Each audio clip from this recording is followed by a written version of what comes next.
नमस्कार दोस्तों। इस ट्यूटोरियल में हम लोग ये सीखेंगे कि किसी HTML फाइल के अंदर टेक्स्ट के ऊपर अंडरलाइंस को कैसे इंप्लीमेंट करना है CSS का यूज करके। अब हम लोग तरह तरह के अंडरलाइंस को देखेंगे। देखिए, जैसे कि यहाँ पे सिर्फ अंडरलाइन नहीं है, ओवरलाइन भी है। देखिए, यहाँ पे कुछ टेक्स्ट लिखा हुआ है और इस टेक्स्ट के ऊपर हमने एक लाइन ड्रॉ की है, इसे कहा जाता है ओवरलाइन। यहाँ पे टेक्स्ट लिखा हुआ है, उसके नीचे हमने ड्रॉ की लाइन, इसको कहते हैं अंडरलाइन। और यहाँ पे टेक्स्ट के बीच में से लाइन ड्रॉ की है, इसे कहते हैं स्ट्राइक थ्रू। जैसे कि आपने कोई टेक्स्ट लिखा हो अपनी नोटबुक में और फिर उसे काट दिया हो, ये ऐसा वाला फीलिंग है, इसे कहते हैं स्ट्राइक थ्रू करना। ठीक है। फिर यहाँ पे देखिए, टेक्स्ट लिखा है, उसके ऊपर भी लाइन है और नीचे भी लाइन है, मतलब अंडरलाइन भी है, ओवरलाइन भी है। यहाँ पे टेक्स्ट लिखा हुआ है, अंडरलाइन है, और अंडरलाइन को हमने रेड कलर दिया है। ओके।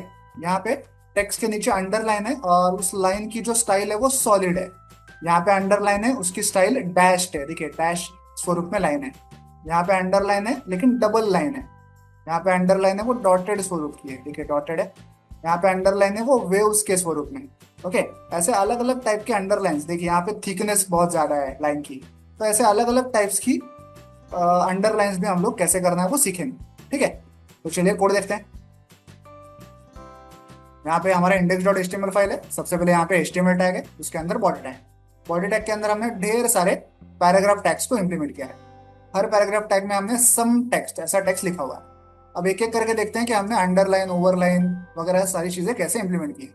सबसे पहले इस पैराग्राफ टैग में हम लोग CSS लिखेंगे। देखिए, style is equal to text decoration, text dash decoration. इस प्रॉपर्टी का हम लोग यूज करने वाले हैं CSS की, और इसकी वैल्यू हमने रखी है ओवरलाइन। इसलिए ये जो सबसे पहला हमारा टेक्स्ट था, इसके ऊपर हमें ये लाइन ड्रॉ की हुई दिखाई दे रही है, इसको कहते हैं overline.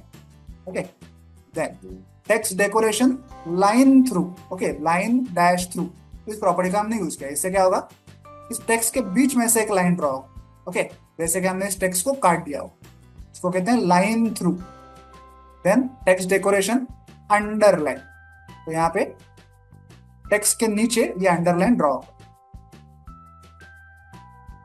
Then text decoration underline space overline. Underline भी लिखा है, बीच में स्पेस लिखी है, फिर ओवरलाइन भी लिखा है यहाँ पे। तो इस टेक्स्ट के ऊपर भी लाइन दिखेगी, नीचे भी दिखेगी। देखिए, यहाँ पे ओवरलाइन भी है, अंडरलाइन भी है, दोनों।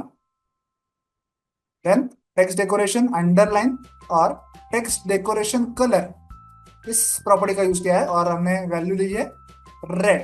तो यहाँ पे अंडरलाइन, सॉरी, अंडरलाइन तो होगी ड्रॉ, उसका कलर रेड होगा, जैसे कि यहाँ पे हुआ है। ओके, तो ये हो गया अपना अंडरलाइन का कलर। फिर यहाँ पे क्या है, देखिए, text decoration underline text decoration style. अब लाइन की स्टाइल कैसे होगी? ओके, तो वो होगी सॉलिड स्टाइल। तो यहाँ पे पहली वाली लाइन जो है वो सॉलिड स्टाइल है।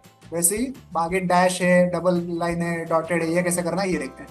देखिए, सेम टेक्स्ट डेकोरेशन स्टाइल लिखना है, पहले सॉलिड लिखा था, इस वाले में डैश्ड लिखा है, इस वाले में डबल लिखा है, इस वाले में डॉटेड लिखा है, इस वाले में वेवी लिखा है।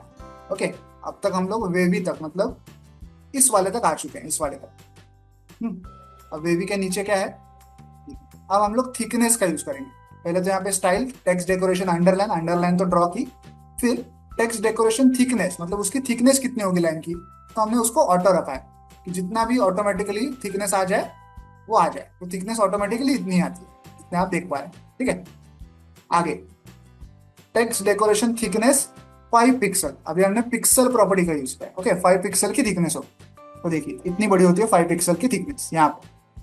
हाँ, इसके नीचे जो 5 पिक्सल की थिकनेस है। अब टेक्स्ट डेकोरेशन थिकनेस 25%। अब यहाँ पे परसेंटेज में हम लोग थिकनेस लिखना है, तो परसेंटेज में थिकनेस होती है ये ऐसी वाली। ओके, इसको अगर मैं 50% कर दूं तो 50% किया,